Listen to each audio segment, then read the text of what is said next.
Os processos são terrivelmente nulos e eu não estou entrando nem na fraude que o Tagliaferro aponta, estou apontando apenas requisitos formais. Então não pense, Vossa Excelência, que a anistia é o ápice do que nós queremos. A anistia é um desrespeito em relação à ordem constitucional. A anistia é o reconhecimento de que essas pessoas em tese teriam cometido algum delito, mas não cometeram.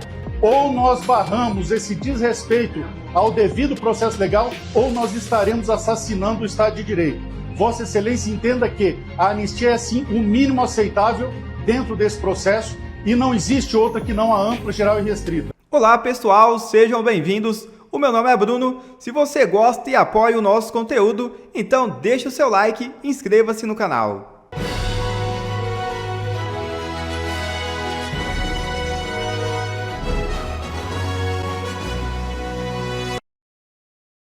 PGR irrita PF e se afasta de Moraes. É isso mesmo.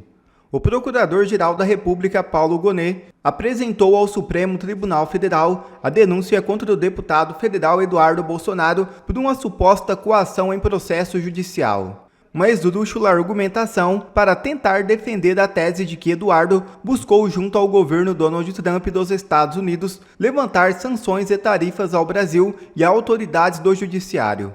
Porém, nesse mesmo caso, servidores da PF, atrelados ao ministro Alexandre de Moraes, fizeram um relatório incluindo o ex-presidente Jair Bolsonaro e o pastor Silas Malafaia.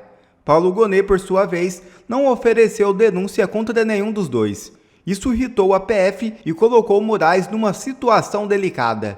É nesse inquérito que foi decretada a prisão domiciliar de Bolsonaro e recolhido o passaporte de Malafaia. Os advogados do ex-presidente já requereram a imediata revogação da prisão e os advogados do pastor já fizeram 4 pedidos para recuperar o passaporte. Houvesse uma conduta imparcial, esses pedidos já deveriam ter sido apreciados e deferidos. No Brasil atual, Moraes enrola e abusa do poder. Isso só fica provado a perseguição contra Jair Bolsonaro e seus aliados. Mas para a imprensa, tá tudo normal. Se for contra Bolsonaro, vale tudo. Pode tudo. O Brasil tem preso político. O Brasil precisa aprovar a anistia. E não dosimetria, viu? Os pragmáticos ao excesso não enxergam nada disso. Ignoram, por exemplo, o discurso belíssimo que fez o Pollon. O Estado reduz a pena do lucro central ainda. Reduz igual para todo mundo. Né? Essa redução. Relator, embora eu não concorde com a posição de Vossa Excelência, eu entendo.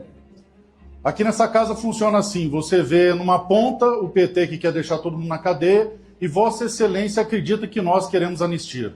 O primeiro erro está aí. Nós não queremos anistia. Nós toleramos a anistia ampla, geral e restrita porque é o único remédio jurídico para sanar esse absurdo. Eu poderia elencar para o senhor quais os princípios de direito penal, processual penal, direito constitucional que foram lesados. Eu sou professor disso há mais de 20 anos. No entanto, a gente iria até amanhã.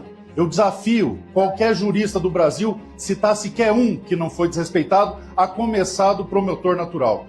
Agora, como nós vamos aceitar a diminuição da pena, chame-se lá do que quiser, se o Supremo sequer observou os princípios de direito penal, processual penal e constitucional vigentes, como a Bia citou, da consunção, da absorção, um ato implicou em uma dezena de crimes. Isso não acontece nem para traficante, nem para latrocida, nem para homicida. Como efeitos sequer apontados para um indivíduo não foram observados, não há individualização de conduta. Tem sujeitos condenados a mais de 14 anos porque fizeram um vídeo do gramado.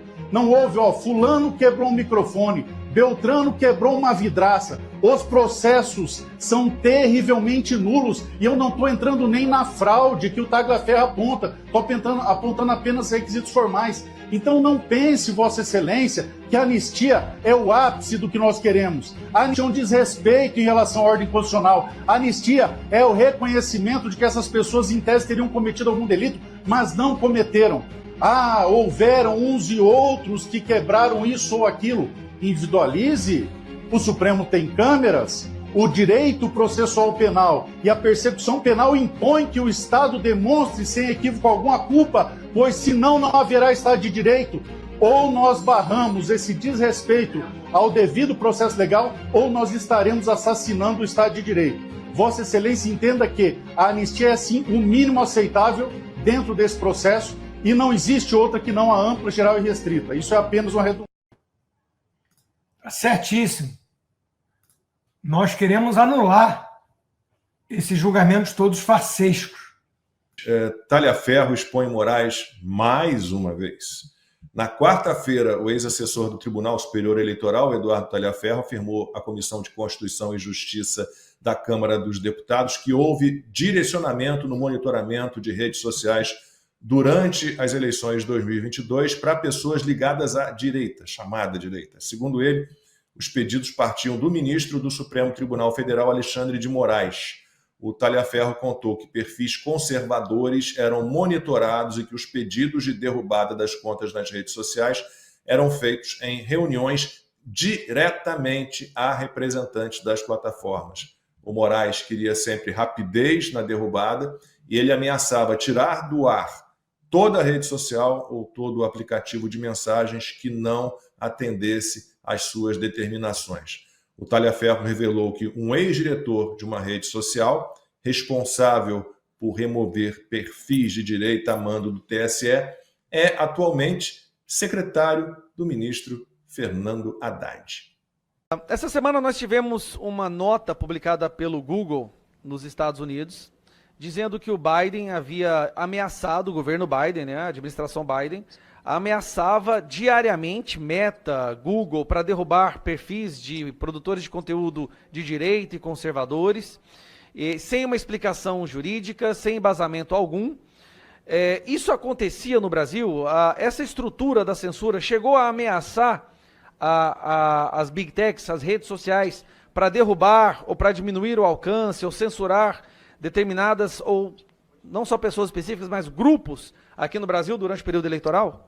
Isso é do seu conhecimento? Sim, esse pedido, sim, de fato era realizado, era feito, inclusive, às vezes, em reuniões, que a gente chama talvez de uma comissão dentro do próprio Tribunal Superior Eleitoral, as empresas de rede social, de software de comunicação, como a Meta, Google, Telegram, YouTube, participavam constantemente e sempre era pedido uma certa celeridade. A gente, inclusive, tinha alguns contatos de diretores dessas plataformas, nos quais a gente acabava encaminhando direto o ofício, antes mesmo de ele ter ido via oficial, para que aquele pedido do ministro Alexandre de Moraes fosse realizado um quanto antes possível.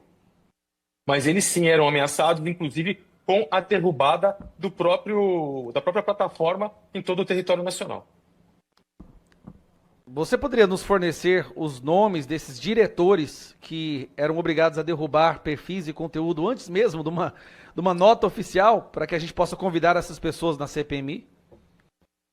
Eu posso fornecer um envio para vocês por e-mail ou por WhatsApp, porque no momento aqui eu não tenho eles todos aqui. Tudo inclusive, bem, mas... um deles hoje é o secretário executivo do Haddad, né? Que é qual é o nome dele mesmo? Me deu branco agora. É o secretário executivo do Haddad. Então, me dá um minuto aqui que eu já falo. Só para confirmar aqui, se eu entendi. Um diretor que participou dessa estrutura de censura para derrubar perfis de direita, depois da vitória do candidato deles, conseguiu um cargo no Ministério da Fazenda. Sim, é o Dário Durigan. Dário Durigan. Engraçado, é o próximo nome que eu iria te perguntar. Dário Durigan, que agora está no Ministério da Fazenda, braço direito do Haddad, ajudou a censurar a direita no período da eleição. Super normal isso, pessoal. Super tranquilo. O Durigan, então, hoje é secretário executivo do Ministério da Fazenda, né? Número 2 do Ministério da Fazenda. Ele era diretor de políticas públicas do WhatsApp e participou, como disse o Talhaferro, dessas reuniões com assessores de Moraes, nas quais era exigida a derrubada imediata de conteúdos e de redes sociais, de perfis em redes sociais. E essas atitudes criminosas do Alexandre de Moraes têm um grande apoiador, né? O ministro do Supremo Tribunal Federal, Gilmar Mendes, se emocionou durante a cerimônia que marcou a despedida do Luiz Roberto Barroso da presidência da Corte. ele destacou e elogiou o trabalho do Alexandre de Moraes, que foi alvo de sanções por violação dos direitos humanos. A brasileira passou incólume por mais essa prova de fogo. O Supremo, é sempre bom frisar, conduziu o processo que levou à condenação dos réus do núcleo crucial da intentona golpista com tranquilidade e de maneira absolutamente, é bom que se frise, regular, com o respeito ao devido processo legal, ao contraditório e à ampla defesa. O mesmo ocorreu e vem ocorrendo em relação a todos os demais réus. E aqui, os meus encômios ao papel singular, diria eu, sem exagero, acho, quase ou verdadeiramente heróico, desempenhado pelo ministro Alexandre de Moraes. Obrigado, ministro Gilmar.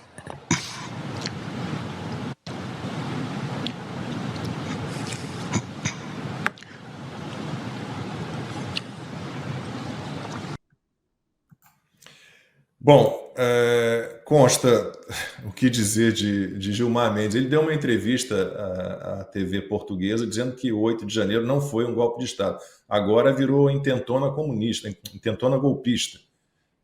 Bom, precisa saber qual dos dois, qual o Gilmar de Portugal ou esse Gilmar de agora, né?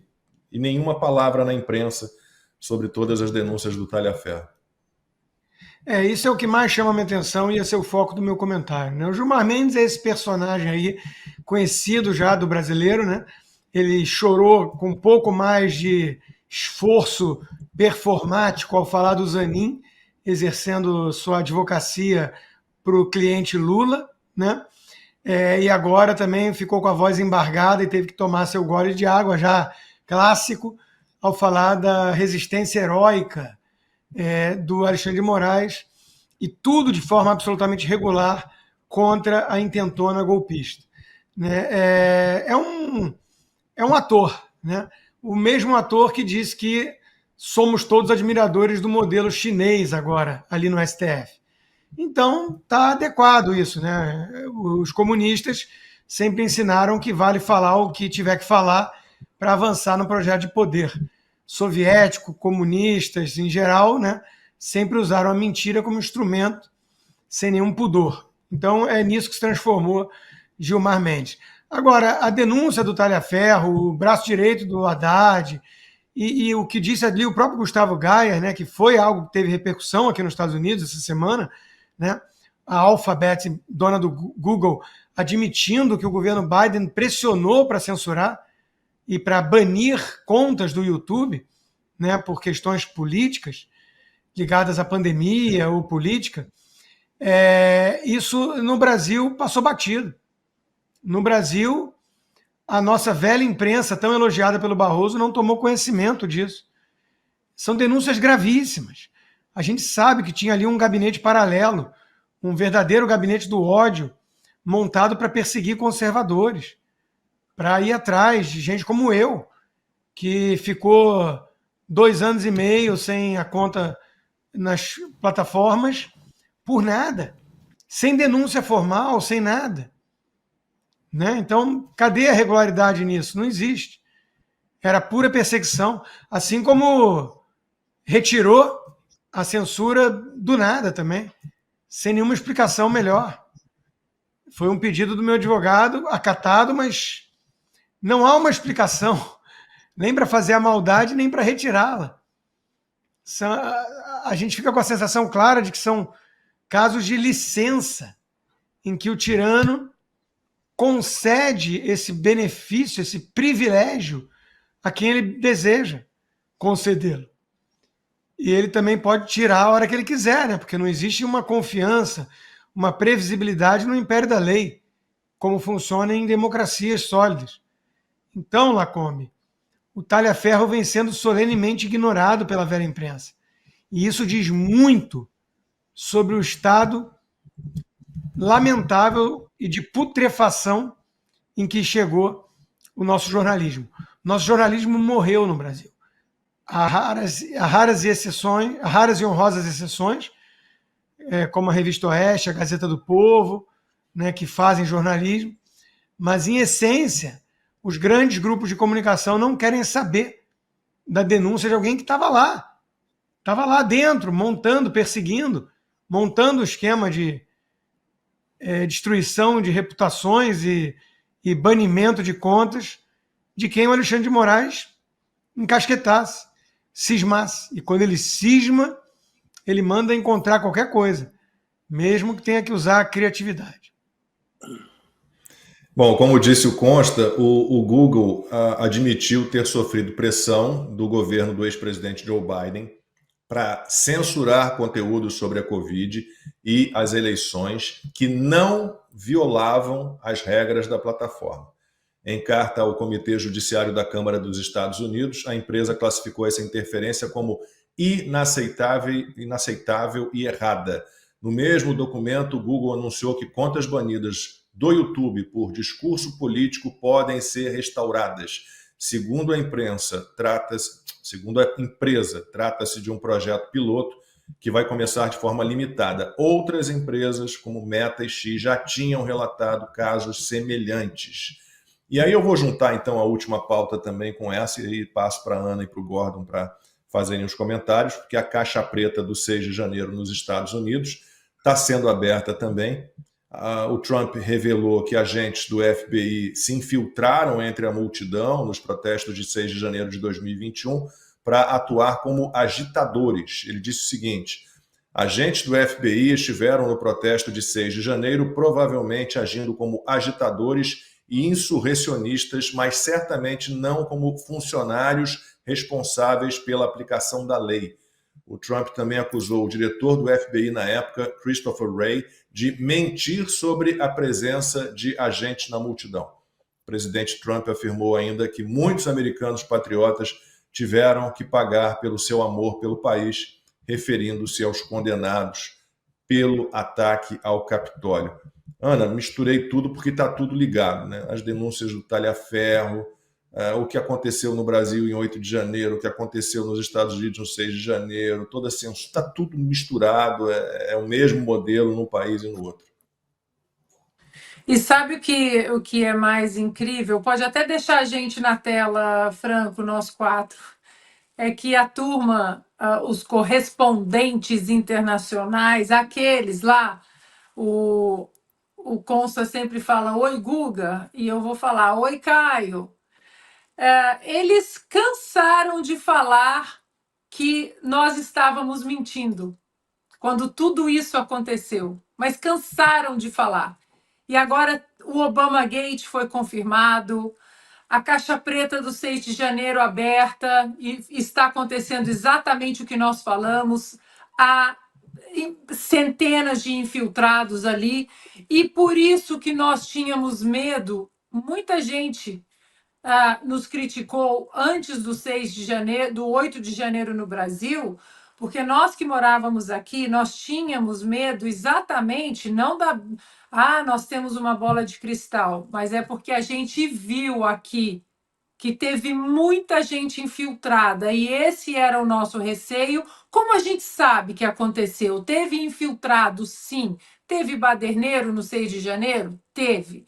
Teve gente que foi lá, entrou, filmou e infelizmente foi presa de maneira errada.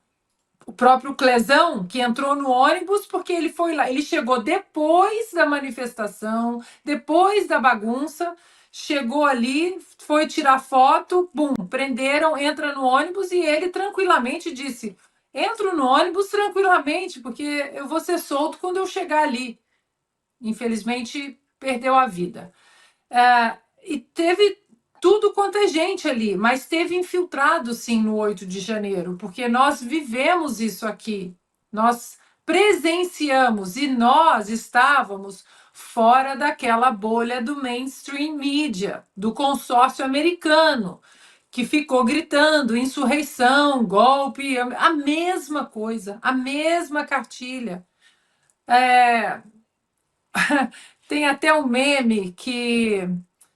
eu não sei se esse meme tem em português, mas o pessoal... tem até umas amigas minhas aqui em Orange County, aqui na Califórnia, que é uma bolha republicana aqui dentro da Califórnia, e elas têm camisas escritas assim: mais uma teoria conspiratória que se tornou verdade.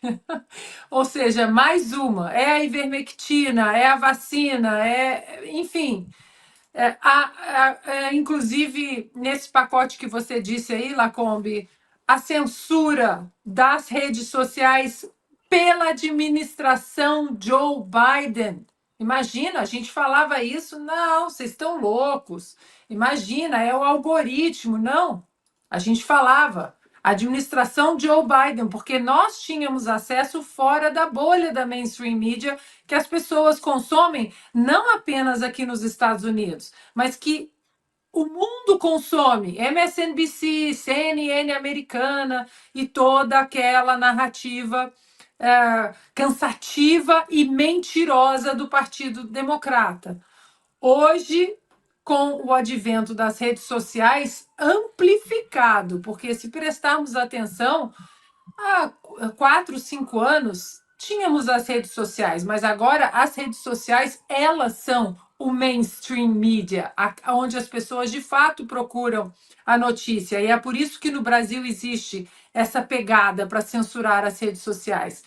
Então eu vou copiar, vou plagiar o que está escrito na camisa das minhas amigas aqui. Mais uma teoria da conspiração que se tornou realidade. Check.